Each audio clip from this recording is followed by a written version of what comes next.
प्रदेश में जिस मेधावी छात्रा ने डंका बजाया है, जिस स्कूल की मेधावी छात्रा ने डंका बजाया है, वहां पर सीतापुर के डीआईओएस राजेंद्र सिंह खुद पहुंचे हुए हैं। उन्हीं से जानेंगे कि सीतापुर में यूपी बोर्ड के रिजल्ट को लेकर इस बार क्या कुछ सफलता इस सीतापुर ने अर्जित की है।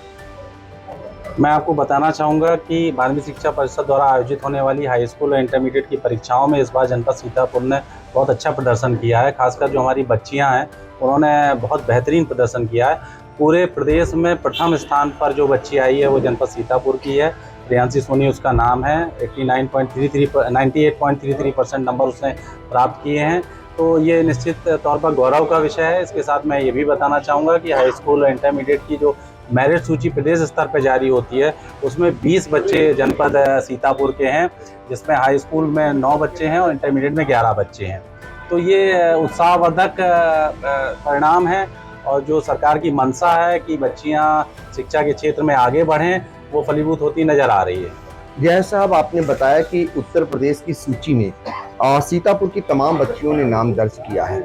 ऐसे में इसका श्रेय आप किसको देना चाहेंगे? सच माहौल स्कूलों का जो होता है, उनके गुरुजन होते हैं, उनके माता पिता होते हैं, खुद वो बच्चे जो नियमित रूप से पढ़ाई करते हैं। देखिए, सबसे बड़ा योगदान जो होता है वो गुरु का होता है। जैसा कि आप जानते हैं कि अगर गुरु अच्छा मिल जाए तो बच्चे में लगभग हर बच्चे में प्रतिभा होती है। हम ये नहीं कह सकते कि कोई बच्चा किसी में प्रतिभा की कमी है, पर गुरुजन जहाँ पर ध्यान दे देते हैं, जहाँ उनका आशीर्वाद मिल जाता है, वहाँ बच्चे बेहतरीन प्रदर्शन करते हैं। जैसा कि आपने देखा, जिस बच्ची ने प्रथम स्थान प्राप्त किया है उसका जो परिवेश है, जो उसकी पृष्ठभूमि है, उसके पिताजी नहीं है, भाई ने सपोर्ट किया, माता ने सपोर्ट किया और उसके बाद उसको एक ऐसा स्कूल मिला जिसमें अध्यापकों ने उसकी प्रतिभा को समझा, निखारा और उस पर प्रयास किया।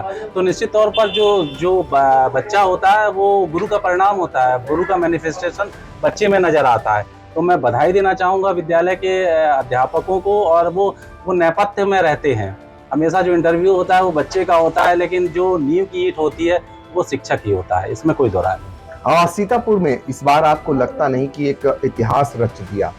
लोग कह रहे हैं कि पहली बार एक तो टॉप जो प्रदेश की सूची उसमें पहला स्थान हासिल करना, दूसरा इतने सारे बच्चे जो प्रदेश की सूची है उसमें अपना नाम दर्ज कराना, तो निश्चित तौर पर एक सीतापुर में जो शैक्षिक माहौल है उसने एक इतिहास रचा है। मैं तो ये कहूँगा कि सीतापुर अभी भी जो प्रदर्शन कर रहा है वो उसकी क्षमताओं से थोड़ा कम है। का चूंकि साध रहा बलवाना में जैसे हनुमान जी को याद दिलाया गया था कि आप कूदेंगे तो समुद्र पार कर जाएंगे।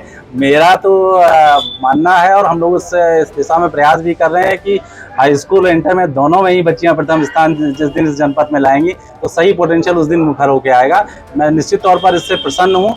मैं अध्यापकों को, जनपद के प्रधानाचार्यों को, स्कूल के मैनेजमेंट्स को, अभिभावकों को, सबको धन्यवाद और साधुवाद देना चाहूँगा कि आपके प्रयास से जो नई पीढ़ी आ रही है उसको हम ज्ञान देने में सफल हो रहे हैं। और यूपी बोर्ड के ये रिजल्ट निश्चित रूप से हमारी व्यवस्था में हमारे लिए बड़ा उत्साहवर्धक है और हमको काम करने के लिए और ऊर्जा प्रदान करें। और सीतापुर जहां पहुंचे हुए हैं महमूदाबाद में, यहाँ आने का आपका एम, उन मेधावियों के बीच में आप पहुंचे हुए, उन शिक्षकों के बीच में पहुंचे हुए, उन अभिभावकों के बीच में पहुंचे हुए उत्साहवर्धन करने के लिए, यही आने का एम था? देखिए, उद्देश्य ये होता है जो कि इम्पोर्टेंट होता है कि हमारी जो प्रतिभा है या हमको जो सम्मान मिलता है वो हमारा बच्चा देता है। मेरा मानना ये है कि जब बच्चा बोलता है, बच्चे का रिजल्ट बोलता है, तो आपको बोलने की आवश्यकता नहीं होती। आज अगर आप कहेंगे कि जनपद सीतापुर में और व्यवस्थाएं कैसी होंगी तो निश्चित तौर पर हमारे बच्चों ने, हमारी बच्चियों ने वो जवाब दे दिया है कि यहाँ पर पढ़ाई का स्तर अच्छा है, इसीलिए प्रथम स्थान प्राप्त किया जा रहा है। 20-20 बच्चे आ रहे हैं, तो ये निश्चित तौर पर गौरव का विषय है हमारे लिए। और मैं तो हमेशा ये चाहूँगा कि मेरे बच्चे हमेशा देश में अच्छा प्रदर्शन करें, आगे अपने जीवन में सफल हों। और मैं तो एक तरीके से कहना चाहिए कि सम्मान जो उन्होंने दिया है उसका धन्यवाद देने आया। आखिरी सवाल, आपने बच्चों से भी देखा होगा, उनके अभिभावकों को भी जाना होगा। मेरा ये कहने का मतलब है, क्या अभावग्रस्त जो लोग होते हैं, बहुत सारी सुविधाओं से जो लोग लैस हो जाते हैं, वो इसमें सफलता उनकी कहीं ना कहीं पीछे छूट जाती है, और जो अभावग्रस्त होते हैं वो बच्चे लक्ष्य साध कर चलते हैं और सफलता हासिल करते हैं? देखिए, जिसके पास पाने की ललक होती है, जिसके पास चीज़ें कम होती हैं, उसका प्रयास निश्चित तौर पर ज़्यादा होता है। आप अगर एक भूखे व्यक्ति से और भरे पेट के व्यक्ति से भोजन के लिए कार्य करने के लिए कहें तो निश्चित तौर पर जो बच्चा भूखा है या जो इंसान भूखा है वो ज़्यादा प्रयास करेगा, ज़्यादा शिद्दत से प्रयास करेगा। और बच्चों की प्रतिभा को लेकर मैं इस तरह नहीं सोचता, हर बच्चे में प्रतिभा होती है, चाहे वो किसी भी परिवार का हो, किसी भी पृष्ठभूमि का हो। बस मेन काम होता है गुरुजनों का, इस व्यवस्था का, इस समाज का, कि हम उसको वातावरण दे पाएं कि वह अपनी पूर्णता में जाके खिल सके, पुष्पित हो सके। बिल्कुल, तो वातावरण का भी बहुत महत्व होता है और बच्चों ने भी बताया कि उनको जो शैक्षिक माहौल महमूदाबाद इलाके में मिला, जिसके बदौलत पिछले कई वर्षों से ये इलाका हमेशा मेधावियों की एक फौज खड़ी करने का काम करता आ रहा है। इस बार तो उत्तर प्रदेश में सीतापुर ने डंका बजाया और DIOS राजेंद्र सिंह खुद पहुंचे।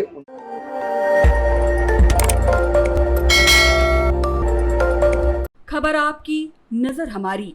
देखते रहिए आई इंडिया।